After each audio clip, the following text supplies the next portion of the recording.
ಮಾಡಿದೆ ಸರ್ ರಾಜ್ಯ ಸರ್ಕಾರ ಪೆಟ್ರೋಲ್ ಡೀಸೆಲ್ ಆಯ್ತು ಈಗ ಸರ್ ಅದು ನಾಳೆ ಪ್ರತಿಭಟನೆ ಮಾಡಿ ಹೇಳಿದ್ದೀವಿ, ಇವತ್ತು ತಿರ್ಗಾ ಹೇಳ್ತೀವಿ. ಈ ರಾಜ್ಯ ಸರ್ಕಾರಕ್ಕೆ ಇವ್ರಿಗೆ ಡೆವಲಪ್ಮೆಂಟ್ ಮೈಂಡ್ ಇಲ್ಲ.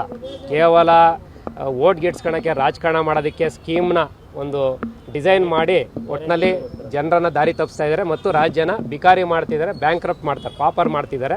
ಇದು ಬರೋ ದಿವಸಗಳಲ್ಲಿ ಅವ್ರ ಶಾಸಕರೇ ದಂಗೆ ಹೇಳ್ತಾರೆ. ಅದರಲ್ಲಿ ಯಾವುದೇ ಯಾಕಂದ್ರೆ ಇನ್ನೇನು ಮಾತಾಡ್ತಾರೆ ಎಲ್ಲ ಕಾಂಗ್ರೆಸ್ ಶಾಸಕರು, ನಾವು ಅಲ್ಲಿ ಅಸೆಂಬ್ಲಿ ಲಾಬಿಲಿ ಕೂತಾಗ ಗೊತ್ತಾಗ್ತದೆ ಇದೆಲ್ಲ ಪೂರ್ತಿ ಅವರೇ ದಂಗೆ ಹೇಳ್ತಾರೆ. ಯಾಕಂದ್ರೆ ಒಂದೂ ಇಲ್ಲಿ ಒಂದು ಶಾಸಕ ಆಚೆ ಹೋದರೆ ಜನ ಬಂದು ಮಕ್ಕುಯ್ತಾರೆ, ಮನೆ ಹತ್ರ ಬಂದು ಕೂತ್ಕೊಂಡು ಒಂದು ರಸ್ತೆಯಾಗಿ ₹1 ದುಡ್ಡಿಲ್ಲ, ಒಂದು ಚರಂಡಿ ಹಾಕೋಕ್ಕೆ ದುಡ್ಡಿಲ್ಲ, ಒಂದು ಪಾರ್ಕ್ ಡೆವಲಪ್ಮೆಂಟಿಗೆ ದುಡ್ಡಿಲ್ಲ.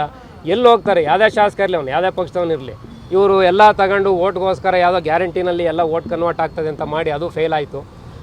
ಈ ರೀತಿ ಪೆಟ್ರೋಲು ಡೀಸೆಲ್ ಬೇರೆ ಹೇಳ್ಸ್ಕೊಂಡು ಈಗ ಅದು ನಿಮಗೆ ಚೈನ್ ರಿಯಾಕ್ಷನ್ ಎಫೆಕ್ಟ್ ಆಗ್ತದೆ. ಪೆಟ್ರೋಲ್ ಡೀಸೆಲ್ದು ನಿಮಗೆ ಇನ್ನೊಂದು ವಾರದಲ್ಲಿ ಗೊತ್ತಾಗ್ತದೆ ಯಾವ್ಯಾವ ರೇಟ್ಸ್ ಇನ್ನೆಲ್ಲನೂ ಜಾಸ್ತಿ ಮಾಡ್ತಾರೆ ಅಂತ.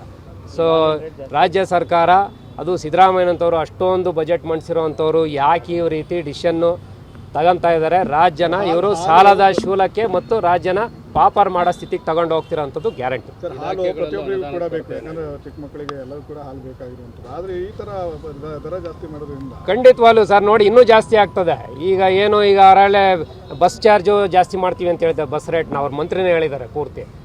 ಪ್ಲಸ್ ಈ ಡೀಸೆಲ್ ಪೆಟ್ರೋಲ್ದು ಇಂಪ್ಲಿಕೇಶನ್ಸ್ ನಿಮ್ಗೆ ಒಂದು ವೀಕಲ್ಲೇ ಗೊತ್ತಾಗ್ತದೆ. ಹಾಲಿನ ದರ ಇವ್ರು ಜಾಸ್ತಿ ಮಾಡ್ತಿರೋ ಅಡಿಷ್ನಲ್ ದರನ್ನು ಟ್ರಾನ್ಸ್ಪೋರ್ಟೇಷನ್ ಜಾಸ್ತಿಗೂ ಕೂಡ ಆಗ್ತದೆ.